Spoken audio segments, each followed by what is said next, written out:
আমরা মাধ্যমিক শিক্ষক ও শিক্ষাকর্মী সমিতি এসটি এর পক্ষ থেকে আজকে মাননীয় সেন্ট্রাল স্কুল সার্ভিস কমিশন দপ্তরে এসেছিলাম আচার্য সদনে। আপনারা জানেন পশ্চিমবাংলায় শিক্ষক শিক্ষাকর্মীদের যে নিয়োগ প্রক্রিয়া চলছে SLST 2, তার মধ্যে এখনো তার প্রক্রিয়া সম্পূর্ণ হলো না। ফলে এটা যাতে দ্রুত সম্পন্ন করা হয় আগামী জুন মাসের মধ্যে এই দাবিতে, এবং সেই সঙ্গে এই প্রক্রিয়া চলাকালীন প্রায় 2 শতাধিক ভ্যাকেন্সি প্রবলেম দেখা দিয়েছে। যাদেরকে রেকমেন্ডেশন দেওয়া হয়েছে তাদের সেই বিদ্যালয়ে বাস্তবে ওই সাবজেক্টে ভ্যাকেন্সি নেই এবং ভ্যাকেন্সি সংক্রান্ত সমস্যা আছে। যাতে এই অচলাবস্থা নিরসন করে দ্রুত SLST 2 এর মাধ্যমে সমস্ত শিক্ষক নিযুক্ত হন, এইটা আমরা দাবি জানানোর জন্য এসেছি। এর ফলে 2016 প্যানেলের যারা উত্তীর্ণ হয়েছেন তারাও যেমন চাকরি পাবেন, একদল ফ্রেশার দীর্ঘদিন পর তারা এই পরীক্ষা ক্র্যাক করেছেন তারাও চাকরির সুযোগ পাবেন। এজন্য আমরা এই দাবিটা এনেছি যাতে দ্রুত সরকার এ বিষয়ে উপযুক্ত ব্যবস্থা নেন স্কুল সার্ভিস কমিশন দপ্তরে, এটা আমরা তুলে ধরলাম।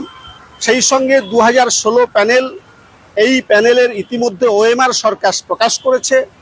আমরা দাবি তুলেছি যে এই প্যানেলের যারা যোগ্য শিক্ষক শিক্ষাকর্মী, যদি তারা পুরনো স্কুলে ফিরে যেতে চান বা যারা কোনো কারণে SLST 2-তে উত্তীর্ণ হতে পারেননি, সেই সকল শিক্ষক শিক্ষাকর্মী, যোগ্য শিক্ষক শিক্ষাকর্মীদের আবার পূর্বের পদে ফিরিয়ে আনা বা কিভাবে তাদের সরকারের পক্ষ থেকে চাকরিতে বহাল রাখা যায় তার দাবি জানিয়েছি।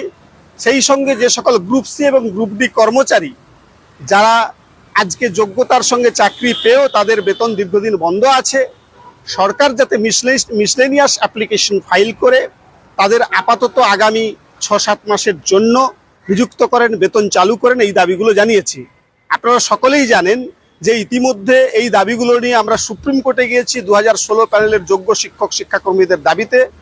একই সঙ্গে রাস্তার আন্দোলনও আমরা পরিচালনা করছি।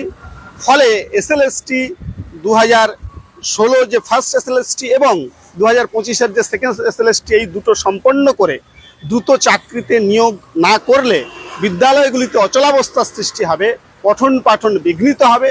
তাই এই দাবিতে আমরা আজকে এসেছিলাম। এখানে আমরা আমাদের দাবিপত্র পেশ করলাম। আমরা আশাবাদী যে উপযুক্ত পদক্ষেপ গ্রহণ করবেন।